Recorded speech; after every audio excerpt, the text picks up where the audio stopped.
It's a new year, and with that, all eyes of the D&D community turn to the 2023 releases, which were announced a few months ago at an event called Wizards Presents. What should we expect from them? Have they got you excited? And what indications do they provide us for the future of D&D? Two of the books announced for 2023 are rules expansion books. Big Big presents Glory of Giants is a monster menagerie, while the Book of Many Things is a player options book.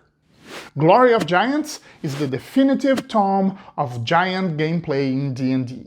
It seems to be the second book of an interesting new bestiary series that started with Fizban's Treasury of Dragons, and that could potentially cover all 14 creature types from D&D.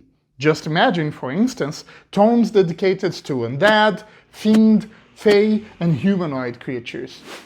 I believe Glory of Giants will bring a similar content to Treasury of Dragons. That is, player options, such as spells and magic items, DM's tools for building giant-themed encounters, adventures, and campaigns, including support for building unique giant villains, NPCs, and followers, giant lairs, including maps and new legendary actions and treasure, and finally, a bestiary, which in the case of Treasury of Dragons, presented 70 new creatures. What do books like those bring to the literal game table? Well, they're a great source book for DMs who like to homebrew their own campaign, but don't have enough time to do all the work. Books like Treasury of Dragons and Glory of Giants provide you with all the necessary pieces you need to assemble your own dragon or giant-themed campaigns with minimum prepping time. Even if you're more of a homebrew purist, they deliver a lot of examples and inspiration that you can pick and choose to use in your own campaign.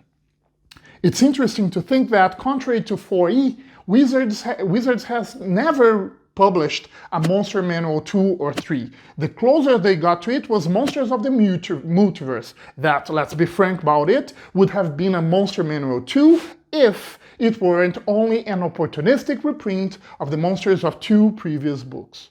I can imagine other monsters competing as reprints, just like Monsters of the Multiverse, but I don't think we'll see an original publication similar to a Monster Manual 2 in 5e.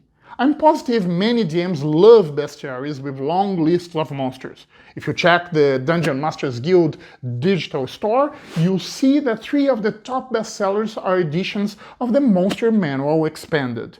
Even so, I don't think this kind of product is appealing enough for most casual DMs.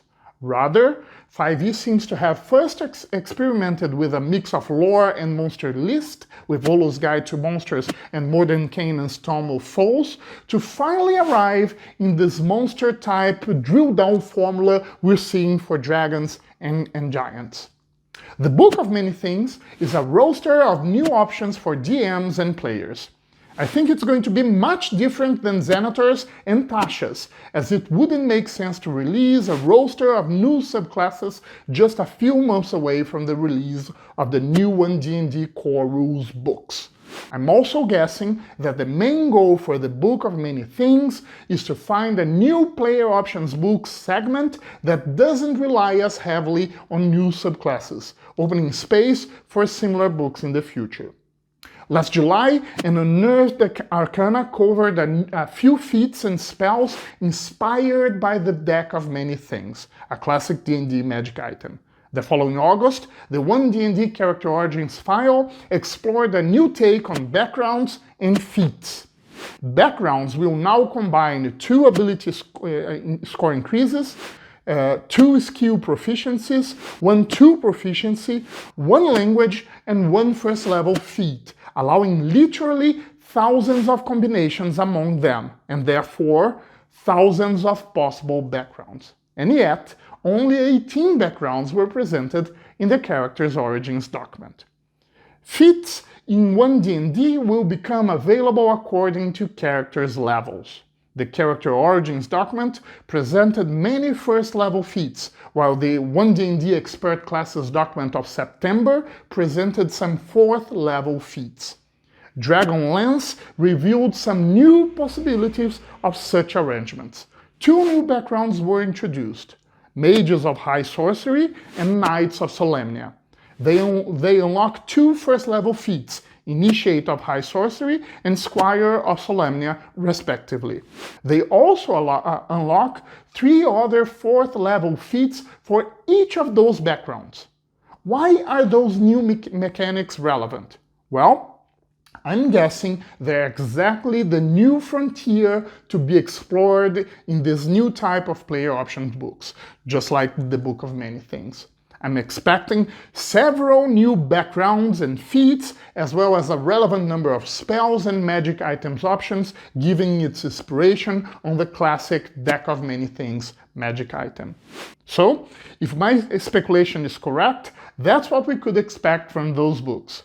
Lots of DM options to bring giants to life in your campaign, in the Glory of Giants release, and a new frontier of player options in the Book of Many Things release. Is that the content you expect for those books as well? If so, do they make you excited?